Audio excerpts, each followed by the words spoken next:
It is an honor for me. Oh, that's kind. Thank you. To meet you. Thank you. You did talk about that word that's not to be taken lightly. No. And I agree with you. So I was very happy that you started the conversation with that yesterday. Thank you. Thank you for that.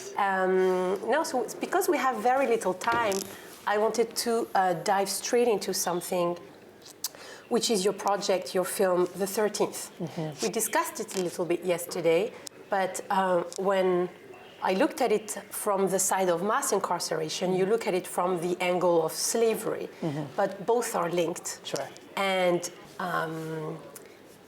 you are talking about your take on modern democracy, but showing us a different light on that. And it doesn't seem to be going for the better. How does that make you feel, to make films to draw our attention towards something and feel the world doesn't seem to be listening? Yeah, but you know, over the expanse of time, we're in a very short period. Our lives are just a small piece on a long continuum of time. And yes, I can say I'm dissatisfied because over the last 10 years there hasn't been enough change or progress, but I don't feel that way. I feel that each step that we take is a step towards a goal that will take, you know, generations to realize, and that's okay. The fact that we are here, two women in this space, sitting here talking about movies, films that I've made, you're a journalist, you were setting the cameras, all the things that we're doing are things that would not have been possible if women before us, the generation before, hadn't taken the steps. So I don't get discouraged because I know this is a long journey, a long walk. The torch has been passed to us. In our life, we may just get a half step ahead, but that the next one and the next one, and we'll move forward that way, and that's okay. Were you always comfortable with that timing? Because yesterday they played excerpts of some of your films, and it moved me. It still makes me very angry when I see some scenes, especially when they see us. Still makes me cry with anger. But you seem always so very happy and positive about the work that you do. Is there a little secret recipe to keeping that happiness and motivation alive across your project? Well, I definitely feel, this is a great question, I definitely feel there's an urgency to justice. Justice is urgent, right? This is an urgent matter. So I'm not saying that we should be luxurious in the steps that we take. In order for a step to be realized, there has to be pressure, heavy pressure, in order to even get a little bit of progress. So that heavy pressure is an urgent matter. We need to be satisfied, though, that we may not see the outcome immediately. That true change takes time. And that there will be 2 steps forward, 1 step back, 1 step forward, 2 steps back.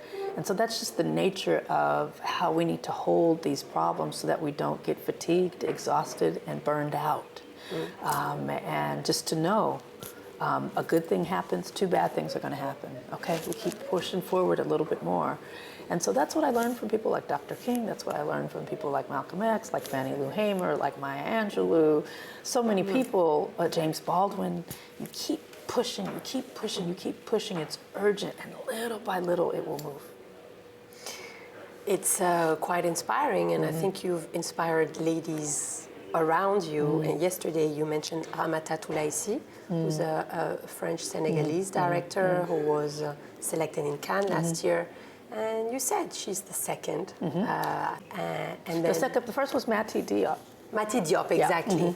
But we did have Ozan Palsi. Ozan, of course. Yeah. But she was talking about in competition. Yeah. That category. No black women for 90 years or something. 85 years. Yeah. Which is very concerning when you see the demographics of France. Yes. We're not short of black talented women. And never have been. Never have been. So right. yeah, it does.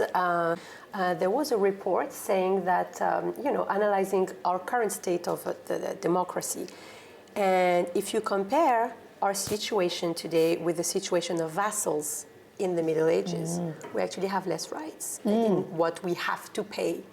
But thinking we're all okay with it. I believe it's the same in the US, where we are free. Right. but we are a little bit less than vassals in the end. What is, with the budget of education being skipped by the next administration, you mentioned that yesterday, what are your projects with that?